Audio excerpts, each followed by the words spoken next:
நம் ஆண்டவரே இயேசுவில் பிரியமானவர்களே, சிந்து தேசத்தின் அப்போஸ்தலர் என்று அழைக்கப்படக்கூடிய நம்முடைய பாதுகாவலர் புனித தோமையாரின் அன்பு மக்களே, இந்த ஒரு நாளிலே உங்களோடு ஒரு சில மணித்துளிகள் ஆண்டவரின் வார்த்தைகளை எடுத்துரைப்பதிலே பெருமகிழ்ச்சி அடைகின்றேன். நம்முடைய புனித நம் ஆண்டவர் இயேசுவை உயர்த்த ஆண்டவர் இயேசுவை தனிப்பட்ட விதத்தில் அனுபவித்த ஒரு புனிதர். ஆகவே இந்த ஒரு நாளிலும் வரக்கூடிய நாட்களிலும் நம் புனிதரிடத்தில் இருந்த அந்த ஒரு வேகம், அந்த ஒரு துணிச்சல், நாமும் செல்வோம் அவரோடு இறப்போம் என்ற நம்முடைய புனிதரின் துணிச்சலும், நம் ஆண்டவர் இயேசுவை உயர்த்த ஆண்டவரை எப்படியாவது அனுபவிக்க வேண்டும் என்ற ஒரு தாகமும் வாஞ்சையும் உங்களுக்குள்ளாக இருக்கும்படியாக இந்த ஒரு நாளில் உங்களை வாழ்த்துகின்றோம். அப்போ நம்முடைய புனிதர் கேரளாவில் எங்கெங்கு பணி செய்தார், என்னென்ன பணிகளை செய்தார் என்பதை குறித்து இந்த ஒரு நாளில் நாம் சிந்திக்க அழைக்கப்படுகிறோம். ஆகவே இந்த ஒரு நாளின் மறையுரை ஏறக்குறைய ஒரு வரலாற்று பூர்வமான ஒரு மறையுரை.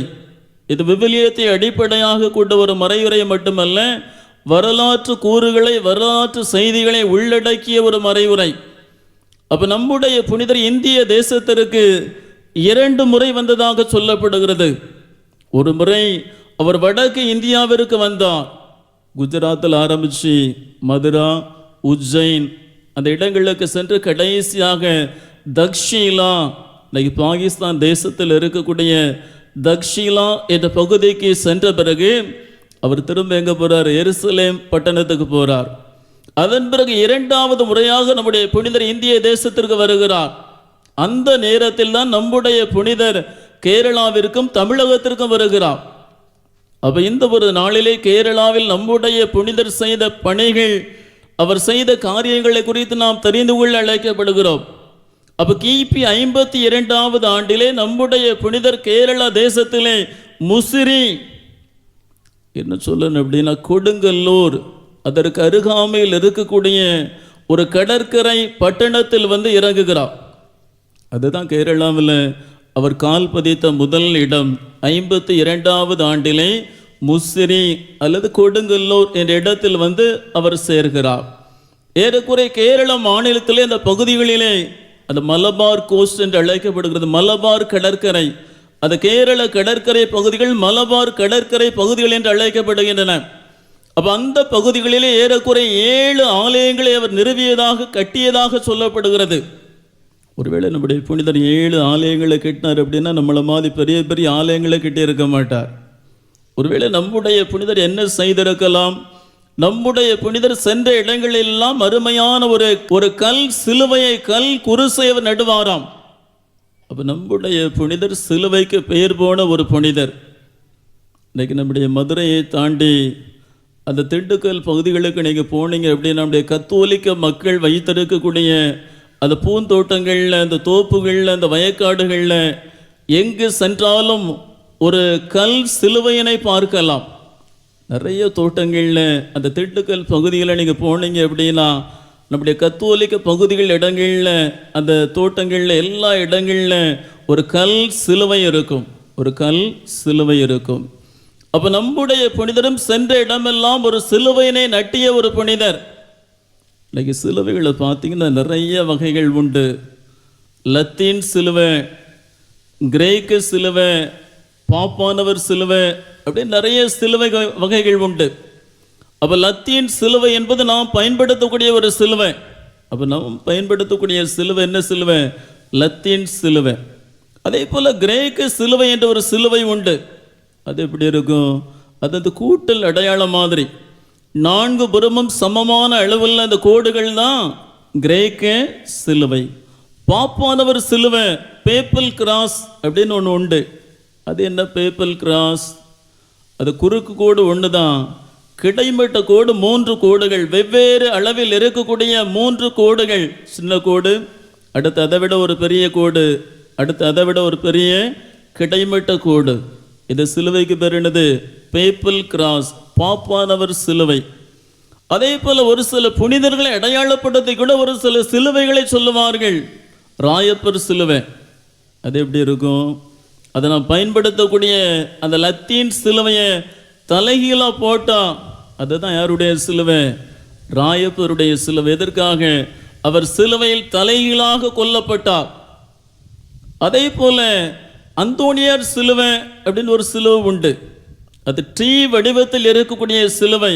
அது யாருடைய சிலுவை? புனித அந்தோனியாருடைய சிலுவை. அதே போல ரொம்ப பிரபலமான ஒரு சிலுவை ஆண்ட்ரூ கிராஸ், அந்திரேயா சிலுவை. அந்த சிலுவை எந்த வடிவத்தில் இருக்கும் அப்படின்னா எக்ஸ் வடிவத்தில் இருக்கும். எக்ஸ் வடிவத்தில். அப்போ அந்திரேயா எக்ஸ் வடிவ சிலுவையில் அறைந்து கொல்லப்பட்டார். அதே போல பிலிப்பு சிலுவை அப்படின்னு ஒரு சிலுவை உண்டு. பிலிப் அப்போஸ்தலர் பிலிப்புடைய சிலுவை. அது நம்முடைய லத்தீன் சிலுவையை கிடைமட்டமாக போட்டா அதுதான் யாருடைய சிலுவை? பிலிப்புடைய சிலுவை. அவர் கிடைமட்டமாக வைக்கப்பட்ட சிலுவையில் அறைந்து கொல்லப்பட்டார். அது பிலிப்புடைய சிலுவை.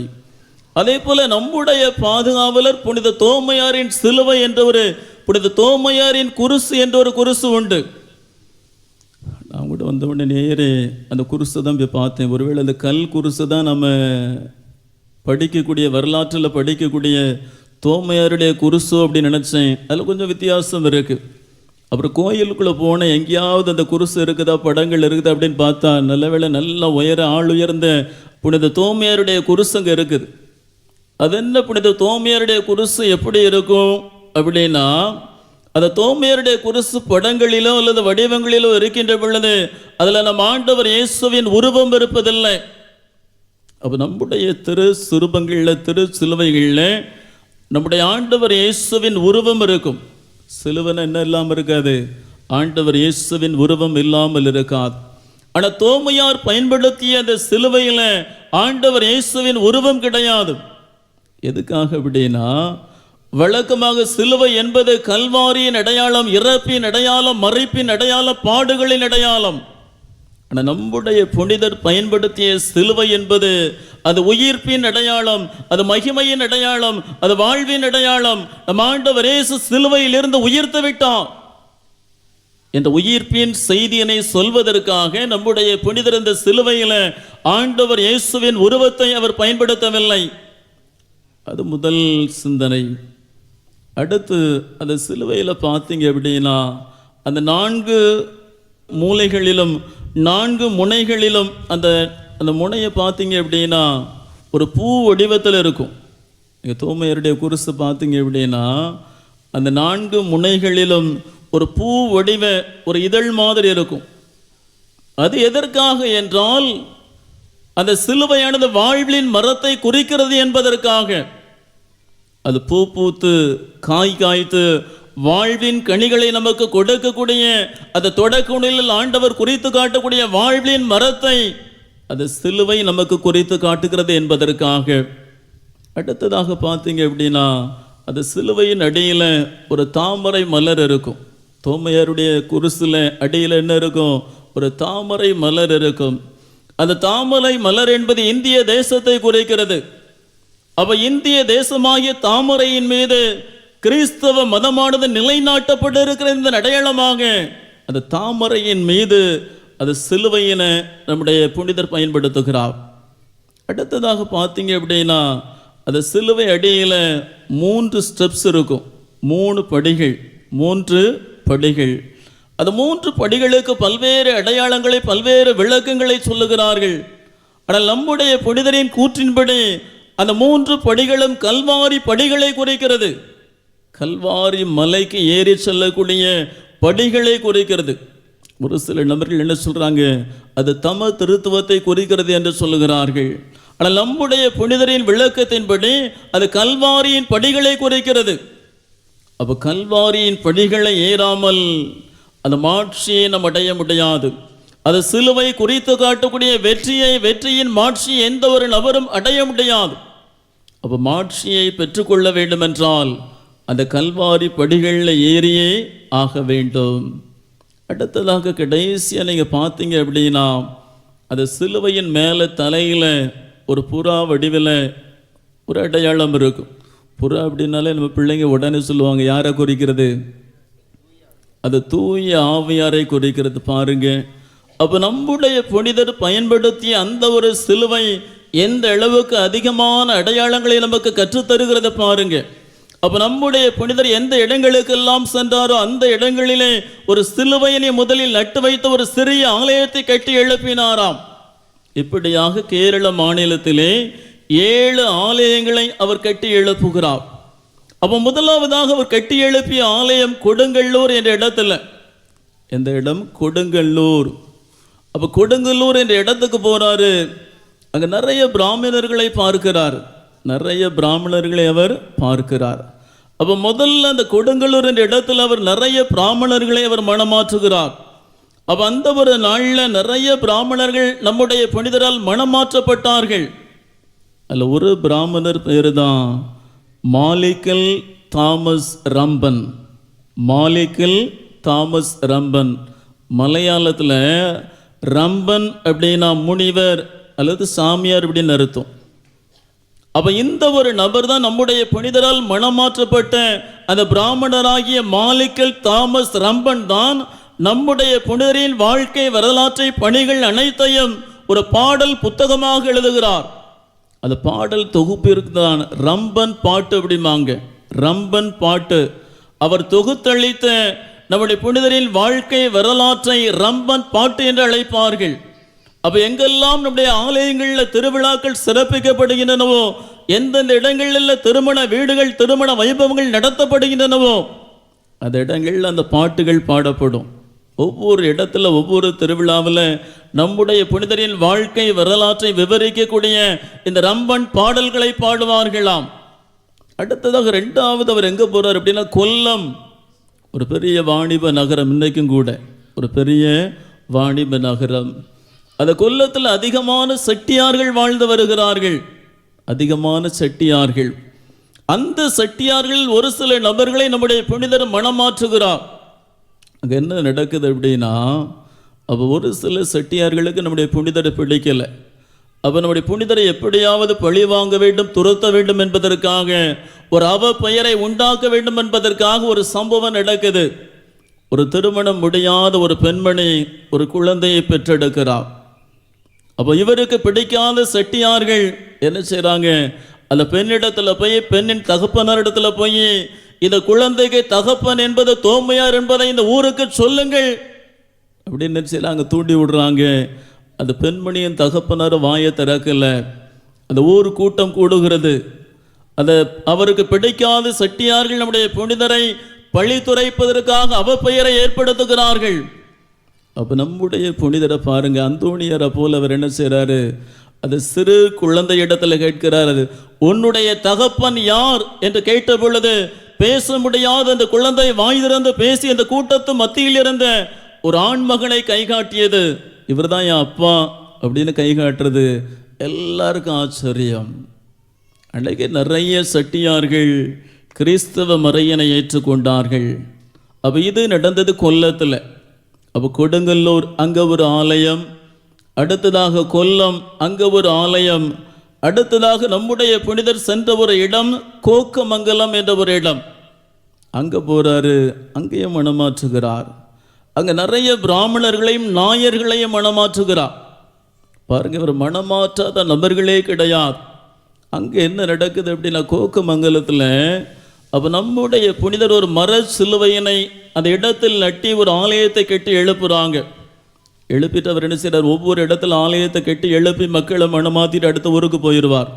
அப்போ கோக்கமங்கலத்தை விட்டு அகன்ற பொழுது அவருக்கு பிடிக்காத ஒரு சில எதிரிகள் அந்த மர சிலுவையை பிடுங்கி அங்கே இருந்த காயலுக்குள்ளே போடுறாங்க. பேக் வாட்டர்ஸ், காயல், அந்த தண்ணிக்குள்ளே போடுறாங்க. அந்த தண்ணிக்குள் வீசப்பட்ட அந்த மர சிலுவையானது கரை ஒதுங்குகிறது. அப்போ ஒரு சில நாட்கள் கழித்து தற்செயலாக அந்த மரம் வெட்டுவதற்காக, விறகு வெட்டுவதற்காக சென்ற ஒரு பெண்மணி அந்த மர சிலுவையில் தெரியாமல் வெட்டுறாங்க. வெட்ட உடனே அந்த சிலுவையிலிருந்து ரத்தம் பீறிட்டு வந்ததாம். அப்படியே பயத்தில் ஊருக்குள்ளே ஓடி நடந்ததெல்லாம் சொல்கிறாங்க. எல்லா ஜனங்களும் வந்து அந்த சிலுவையை எடுத்து திரும்ப எந்த இடத்தில் அது நிலைநிறுத்தப்பட்டிருந்தது அந்த இடத்துல வெகு விமரிசையாக வைத்து வணக்கம் செலுத்தினார்கள். அங்கே ஒரு ஆச்சரியம். அடுத்ததாக பாருங்க, அங்கே முடிச்சுட்டு அடுத்த இடத்துக்கு போகிறாரு. முக்கியமான ஒரு இடம் கோட்டைக்காவு. என்ற பேர்களில் வாயில் நுழைய மாட்டுக்கு, அப்படி தானே எல்லாம் கோக்கோன்னே வருது. கோட்டைக்காவு. அந்த கோட்டைக்காவு என்ற ஒரு இடம் இந்து கலாச்சாரத்திற்கு பெயர் போன ஒரு இடம். அப்போ நம்முடைய புனிதர் அந்த கோட்டைக்காவில் போய் இறங்கிய சமயம் அந்த பகுதியில் ஒரு பெரிய கோவில் திருவிழா. ஜனங்கள் பயங்கர கூட்டம்.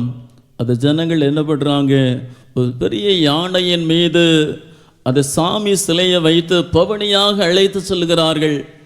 அப்போ அந்த நேரம் எதிர்த்தாவில் வந்து நம்முடைய புனிதரை பார்த்த ஒரு சில விஷ கிருமிகள் என்ன செய்கிறாங்க, நம்முடைய புனிதரை எள்ளி நகையாடுகிறார்கள், ஏளனப்படுத்துகிறார்கள், அசிங்கப்படுத்தினார்கள். அப்போ நம்முடைய புனிதர் வேதனையின் மிகுதினால கடவுளை நோக்கி ஜெபிக்கிறார். என்ன ஒரு ஆச்சரியம்! வானத்திலிருந்து ஒரு இடியும் மின்னலும் அந்த யானையின் மீது விழ, யானையும் அதன் அருகையில் இருந்த பல்வேறு குருக்களும் கொல்லப்பட்டனர். அங்கிருந்த மக்களுக்கெல்லாம் ஒரே பீதி, ஒரே பயம். உடனே புனிதர்கிட்ட வந்து மன்னிப்பு கேட்குறாங்க. உடனே புனிதர் கொஞ்சம் தண்ணியை கொண்டு வாங்க அப்படின்னு கொண்டு வந்து அதை ஆசீர்வதித்து, அந்த ஆசீர்வதிக்கப்பட்ட தண்ணீரை அந்த யானையின் மீதும் இறந்து போன குருக்களின் மீதும் தெளிக்க அவர்கள் உயிரோடு வந்தார்களாம். பாருங்க, என்ன ஒரு ஆச்சரியம்! அடுத்ததாக கடைசியாக இன்னும் ஒரு சில இடங்கள் இருக்குது. கடைசியாக பழையூர் அப்படிங்கிற ஒரு இடத்துக்கு போகிறார். பழையூர், அங்கே நிறைய பிராமணர்களை அவர் மனமாற்றுகிறார். அங்கு நடந்த ஒரு சம்பவம் என்ன அப்படின்னா, அவர் தற்செயலாக அந்த பழவூர் அந்த ஊரில் நடந்து போய் கொண்டிருந்த பொழுது ஒரு சில பிராமணர்கள் தண்ணீரை மேலே தெளித்து அவர்கள் தர்ப்பணம் செய்து கொண்டிருந்தார்கள், பூஜை செய்து கொண்டிருந்தார்கள். அப்போ நம்முடைய புனிதர் நின்று அவங்கள பார்த்து கேட்குறாரு, நீங்கள் பூஜை செய்கிறீங்களே, கடவுளுக்கு நீங்கள் காணிக்க கொடுக்குறீங்களா? அப்போ நீங்கள் கடவுளை நோக்கி தெளிக்கக்கூடியது தண்ணீரை ஆண்டவர் விரும்பவில்லையா? எதுக்கு அந்த தண்ணீர் திரும்ப கீழே வரணும்? அப்போ உங்கள் காணிக்கையை, உங்கள் தண்ணீரை ஆண்டவர் விரும்பலையா, உங்கள் கடவுள் விரும்பலையா அப்படின்னு கேட்ட பொழுது அது பிராமண குருக்கள்லாம் சொன்னாங்க, அது எப்படி நடக்கும்? இது இயற்கைய நீதி. மேலே ஊற்றுற தண்ணீர் கீழே வந்து தான் ஆகணும், புவியீர்ப்பு விசை. அப்போ மேலே போகிற தண்ணியை என்ன செய்ய மாட்டார், ஆண்டவர் எடுக்க மாட்டார். அதை எடுத்தார் அப்படின்னு இயற்கைக்கு முரணான ஒரு செய்தி அப்படிங்கிறாங்க. உடனே புனிதர் சொல்கிறாரு, நான் கொடுக்கக்கூடிய, நான் தெளிக்கக்கூடிய தண்ணி கீழே வரலை அப்படின்னா நீங்களாம் மனம் மாறுவீங்களா அப்படிங்கிறாரு. அவங்களும் அது எப்படி முடியும், பார்ப்போம், சரின்னு பந்தயம் கேட்டு சரிங்கிறாங்க. அப்போ நம்முடைய புனிதர் அந்த இடத்துல முழந்தால் பொடையிட்டு ஜெபிச்சுட்டு தெளிக்கிறாரு. தெளித்த தண்ணி ஒரு தண்ணியும் கீழே வரலை, ஒரு தண்ணியும் கீழே வரல, அப்படியே மேலே ஆண்டவரால் எடுத்துக்கொள்ளப்படுகிறது. அந்த பிராமணர்கள் எல்லாருக்கும் ஒரே ஆச்சரியம். அன்னைக்கு அந்த இடத்துல அத்தனை பிராமணர்கள் மனம் மாறினார்கள்.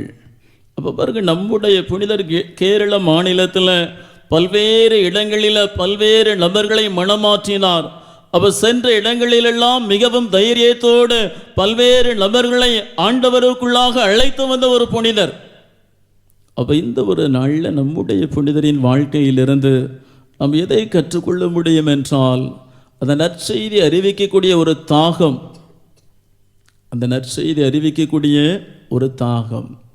அப்போ கேரள மாநிலத்தில் பல்வேறு இடங்களில் நம்முடைய புனித நற்செய்தி அறிவிக்கிறார்.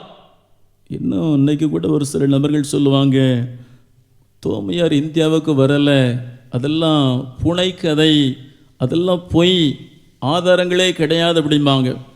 ஆனால் நிறைய வரலாற்று உண்மைகள், நம்முடைய புனிதர் இந்தியாவிற்கு வந்தார், கேரளாவிற்கு வந்தார், சென்னையில் கொல்லப்பட்டார் என்பதற்கு நிறைய ஆதாரங்கள் உண்டு. அதில் ஒரு முக்கியமான ஆதாரம் என்ன அப்படின்னா, 2000 ஆண்டுகளுக்கு பிறகும் இன்றும் கேரளாவில் இருக்கக்கூடிய தோமையார் கிறிஸ்தவர்கள், தோமையார் கிறிஸ்தவர்கள், அவங்களுக்கு இன்னொரு பேர் உண்டு, நர்சினி மாப்பிள்ளை. நர்சினி மாப்பிள்ளை. தோமையார் கிறிஸ்தவர்களுக்கு இன்னொரு பேர் என்ன, நர்சினி மாப்பிள்ளை. நர்சினி அப்படின்னா நசரேன், இயேசு கிறிஸ்தவர்கள் அப்படின்னு அர்த்தம். அது என்ன மாப்பிள்ளை? அந்த நாட்களில் மலையாளத்தில் வேறு மதத்தை சேர்ந்த நபர்களுக்கு என்ன பேர் வைப்பாங்க, மாப்பிள்ளை அப்படின்னு பேர் வைப்பாங்களாம். மாப்பிள்ளை அவங்க என்ன செய்கிறாங்க, வெளியே இருந்து வந்து பொண்ணு எடுத்து இங்கே வந்து செட்டில் ஆயிடுவாங்க, பொண்ணு வீட்டில் செட்டில் ஆயிடுவாங்க. அவங்களுக்கு என்ன சொல்லுவாங்க? மாப்பிள்ளை. அப்போ நம்முடைய தோமையார் கிறிஸ்தவர்களுக்கு கொடுக்கப்பட்ட ஒரு பெயர் நர்ஷினி மாப்பிள்ளை. அதே போல் அவர்களுக்கு சிரியன் கிறிஸ்தவர்கள், சிரியன் கிறிஸ்டியன்ஸ் அப்படின்னு ஒரு பெயரும் உண்டு. அடுத்ததாக பாருங்கள், 3ஆவது நூற்றாண்டில் எழுதப்பட்ட தி ஆக்ட்ஸ் ஆஃப் தாமஸ், தோமையாரின் நடவடிக்கைகள், தோமையாரின் பணிகள் என்ற ஒரு புத்தகத்தில் அப்போ நம்முடைய புனிதர் இந்தியாவிற்கு வந்ததாக பல்வேறு ஆதாரங்கள் உள்ளன. அடுத்ததாக நீங்கள் பார்த்தீங்க அப்படின்னா 3ஆவது 4ஆவது நூற்றாண்டிலே வாழ்ந்த, ரோமையில் வாழ்ந்த மிகப்பெரிய அறிஞர்களாகிய நாசியா நகர கிரகரியாக இருக்கலாம், அல்ல மிலா நகரத்து அம்புரோசியராக இருக்கலாம். இவர்கள் எழுதுகின்ற பொழுது புனித தோமையார் இந்தியாவிற்கு சென்று ஆண்டவரின் செய்தி அறிவித்தார் என்ற ஒரு செய்தியை பல்வேறு இடங்களில் குறிப்பிடுகிறார்கள், பல்வேறு இடங்களில் குறிப்பிடுகிறார்கள். அடுத்ததாக தோமையார் வந்ததற்கான ஒரு ஆதாரம் என்னவென்றால், தோமையாரின் பெயரில் எழுதப்பட்ட மார் தோமா கீதம், தோமையார் பாடல்கள், அது ரம்பன் பாடல்களாக இருக்கலாம் அல்லது மார் தோமா கீதங்களாக இருக்கலாம். அந்த கீதங்கள் அனைத்தும் புனித தோமையார் இந்தியாவிற்கு வந்தார், கேரளாவிற்கு வந்தார் என்ற ஒரு செய்தியினை பல்வேறு விதங்களில் விளங்க பண்ணுகின்றன. அப்போ நம்முடைய புனிதர் நிச்சயமாக இந்திய தேசத்திற்கு வந்தார், அதிலும் குறிப்பாக கேரள மாநிலத்திற்கு வந்தார் என்ற ஒரு செய்தியானது இன்றும் உண்மையென நம்பப்படுகிறது.